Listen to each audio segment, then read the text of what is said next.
好，回到節目，我們繼續來看川普這次訪中行程結束之後啊，在他搭乘空軍1號專機的時候呢，他特別也接受了媒體的訪問啊。他向外媒透露說呢，他在川習會期間並沒有針對台灣議題向大陸國家主席習近平做出任何承諾。同時呢，他也預告不久的將來會針對總金額，剛才我們也提到了140億美元的，折合台幣大概是4400多億的對台軍售案來做出最終決定。路透社也報道，川普向媒體透露啊，習近平曾經當面有直接詢問他，如果解放軍攻台，美國是否會協防台灣？但是川普當場並沒有回答這個問題。而根據白宮這個川習會之後對外釋出的會談摘要，通篇整篇裡面呢也沒有提到台灣。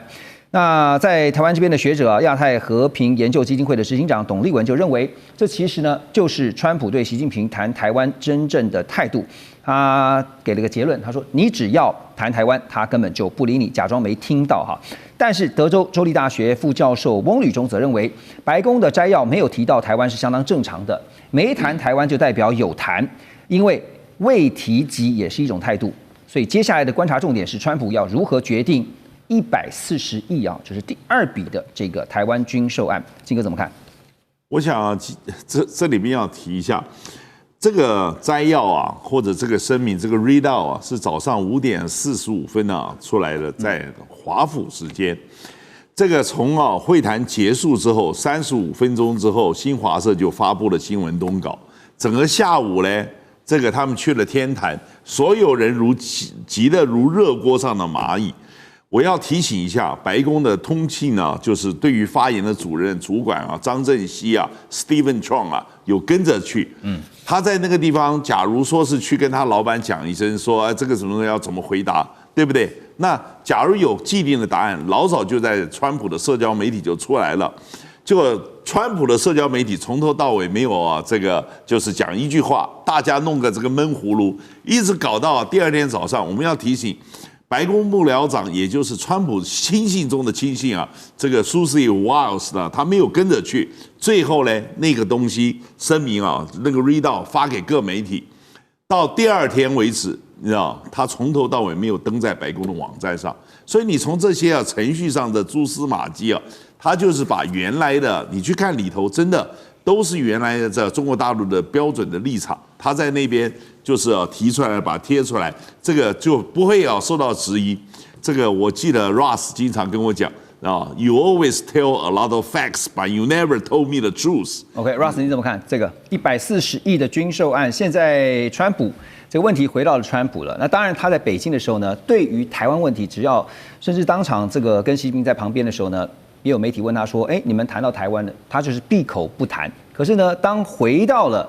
這個空軍1號專機上的時候，開始慢慢的釋出跟台灣相關的訊息。我只要說，在回程飛機上，機子一定會問他這件事情，一定他不得不回答。他的確是跟習近平有討論這個議題，但是像我剛剛說的，其實我覺得很多東西是沒有任何變化。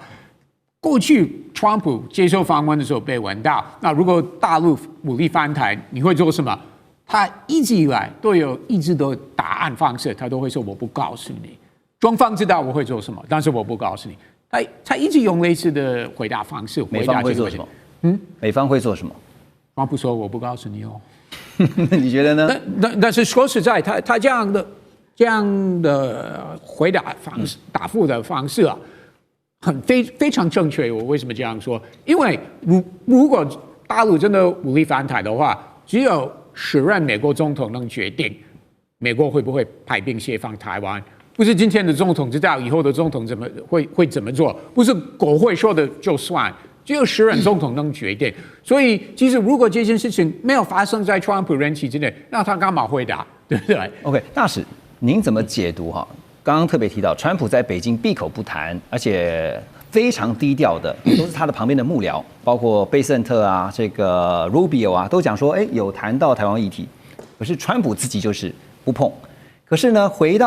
包括現在已經回到美國之後，開始講，他到底在玩什麼把戲？因為這件事情在他們見面的第1天啊，在人民大會的時候，習近平就提出來說，這個如果說台灣問題處理不好，中美關係會發生這個碰撞甚至衝突哎，那美國國內的媒體、全球的媒體就炸鍋了，就在說習近平警告川普啊，對台灣問題哈，對川普做出最嚴厲的警告，就重中之重就是台灣，對，就在台灣。所以美國事實上你要看美國媒體，還有歐洲的媒體、BBC 的媒體，他沒有報道其他什麼簽約的，他就報道台灣問題啊，對，通通在講台灣的，而且很多的那個標題下得非常聳動啊，說習近平會對川普畫下決定台灣命運的紅線，這不是我下的，這是我記得是美國媒體下的標題啊。所以這樣子情況下，川普更不能在大陸的時候就對台灣議題啊，他做任何的表述，因為呢，這個會增加他對這個議題的這個回到美國這個議題不但會淡下來，會怎麼樣？會更列入這個是他的弱項。習近平講說川普講說習近平談這個問題的時候是非常嚴肅的，因為那是第一顆扣子。對，第一顆扣子要扣好，所以這個問題就川普事實上，我認為他一開始是要拆解這個問題，對他可能會面臨到美國媒體的質問的這個尷尬局面，所以他是輕描淡寫。可是呢，我覺得基本上這一次大陸的態度，還有就變成把台灣的問題放到那麼高度川普就知道這個問題他是無法回避的。所以他已經講了，他這個 Rubio 用了一些關鍵字出來和平統一，這些大概都是大陸會提出來的。美國從來沒有在台灣兩岸關係的中間用過這個字眼所以我覺得就變成我就說這個劇本已經換了，有關台灣問題的中美討論的劇本就已經換了。那為什麼只拿到200架飛機，沒有拿到500架飛機？那就是說，因為今年還要見面，第一個一次都給完了，下次給什麼？沒錯，分批給嘛，對不對？延長戰線。對，第二個就變成就是說，那給不給還要看你對我對你的要求的台灣問題的表態，隨時你怎麼做？那川普我認為他講了說，因為我沒有再回頭看，我認為他就說我會在這個問題上，軍售問題上在我最方便的那一刻來做決定，對吧？At my earliest convenience，這個不是說我會盡快的做回答，在我方便的時候，再找一個 timing。這個其實常常這個英文書信常就是說在我最方便的那個時候，我要去做個決定。OK， 所以我聽了他這個用語以後，就說哇，這個中間有很大的空間。您剛剛提到500架的波音客機後來變成了200架，剛剛說延長戰線嘛，那確實這次隨行的美國企業家，當然也看到波音的總裁也去了。蠻失望的，因為原先講說500架，在最後200架。我回應一下，我真的覺得習近平跟川普今年再次見面的可能性真的是不大。那不大。如果見面的話，可能是像去年在 APEC 的模式，就是短短在多邊會議旁邊。但是像過去幾天，會花2天時間在一起，不管是在華府或在哪裡，我真的覺得可能性不大。我覺得習近平就像張金剛說的，然後那個9月底去美國，除了中秋節之外，也是美國其中選舉倒數6個禮拜，我覺得那個時候去美國有點不方便。對，這個跟選情無關了。還有呢，我覺得川普不太想去深圳參加 APEC， 那已經去中國一次，今年去中國一次，然後幹嘛第二次去？這是你的分析。信哥，你說，我先要提醒一下，就是說川普本人對於拜登多次失言，說誓言會派兵來護台，進行過非常嚴厲的逼停，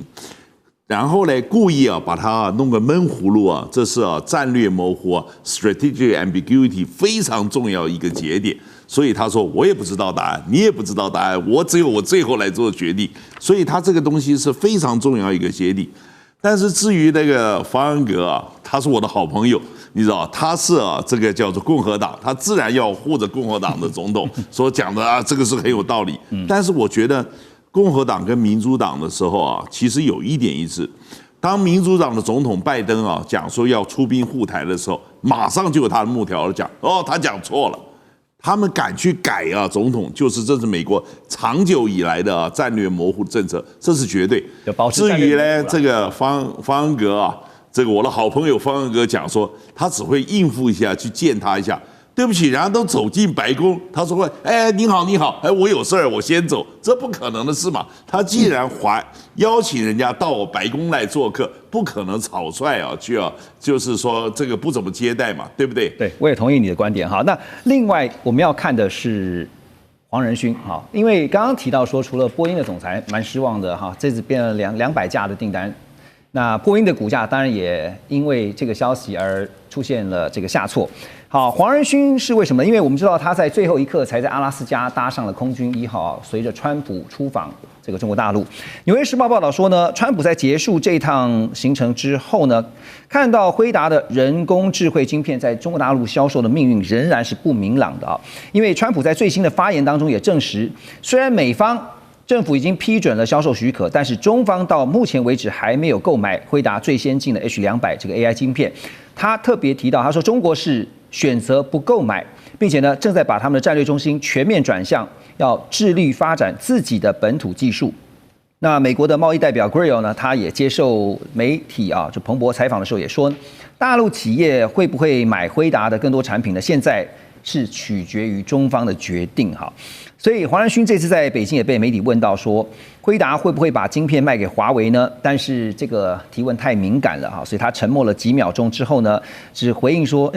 這個好奇怪的問題哈，就沒有正面的回應。另外是根據一個消息 ，Business Insider 這些外媒報道呢，有一個放空機構叫做 Cooper Research 表示呢，輝達聲稱在2025年4月。美國出口管制生效之後，在大陸的市場營收已經降到0%，但是看到他們在2026年財年這個財政年度裡面仍然有20%的收入是來自於中國大陸市場，所以呢，顯然跟財務表現還有相關的說法呢是有些矛盾的哈。所以現在回到 H200這個議題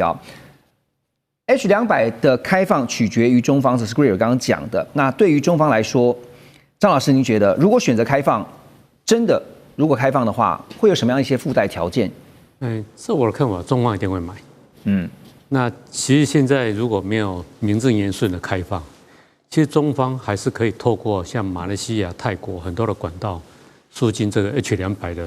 的晶片。只是讓大陸在做這一塊礙手礙腳，成本拉高而已。那所以只要中方願意，美方願意放，中方一定會正式買。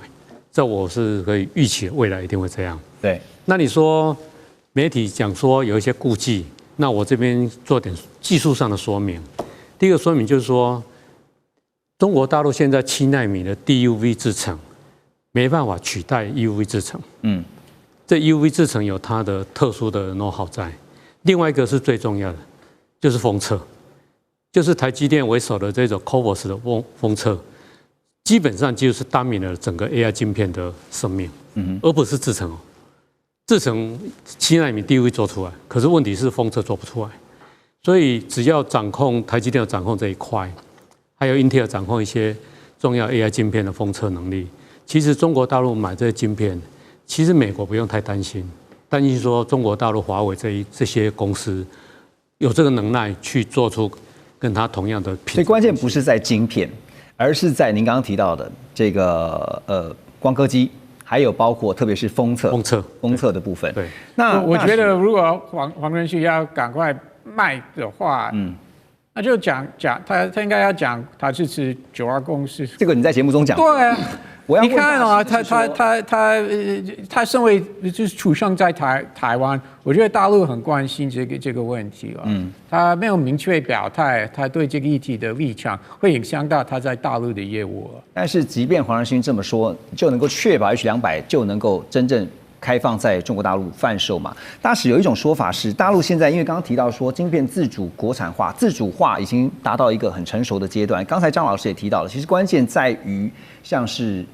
DUV、EUV 啊，那拿不到 EUV， 可是呢，可不可以用一种交換的方式呢，去取得更高階的 DUV 啊？這個部分的話，我那個修正一下，就是說，剛才你提到的 EUV 的這個製程的機台，完全就是多國的模型嘛做出來的。對，裡面呢，美國的技術成分很高，太高了，所以 ASMO 一定要聽美國的話，那沒辦法，這種東西就是牽扯到的，就是美國也怕這一塊東西，如果整個拿到中國去以後，技術很容易就被很快就接上，所以才說会不會有一些私下的交易，或者是說拿稀土之類的項目作為到時候叫板的籌碼？其實是這樣子啊 ，H200它已經是降規的哈，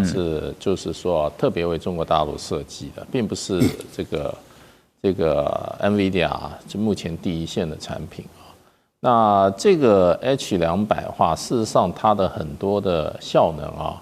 那中國大陸目前華為啊，還有幾家這個 AI 晶片廠已經可以做出取代的產品，你可能數量用的多一點，或者說哈。這個有其他的方法，良率。那問題就是說，你如果現在放 H200進來的話，這個中國大陸的晶片就沒有人要了。所以我覺得這個是還有一個就是市場保護的一個怎麼講，一個考量在裡面，會影響到本土晶片的發展。對，因為你本土晶片它要有這個龐大的市場來籌募它的資金啊，也不能完全靠政府的補貼。所以既然就 H200在中國既有的這個不管是昇騰910啊或者950哈，這些它已經可以在某種程度上能夠應付到中國大陸市場目前的需求的時候，它就會盡量保護中國的市場。如果大量的讓這個 H200進來的話，那中國本土製造的這個類似的晶片哈，那市場一定被擠壓。那對於中國大陸發展晶片的這個整體計劃是有妨礙的，是，所以我認為是有很強的是市場保護的這個考量在裡面。总之來說，市場的這個准入決定權現在還是在中國大陸手上。我們等一下回來呢，要特別來看的就是在川習會之後地緣政治的變化。馬上回來。中美互動牽動全球，美中競爭，地緣爭霸，外交、軍事、科技、經濟。多元觀點，權威分析，一同掌握2026全球新秩序、新賽局。每週6日，寰宇全世界帶您走進全世界。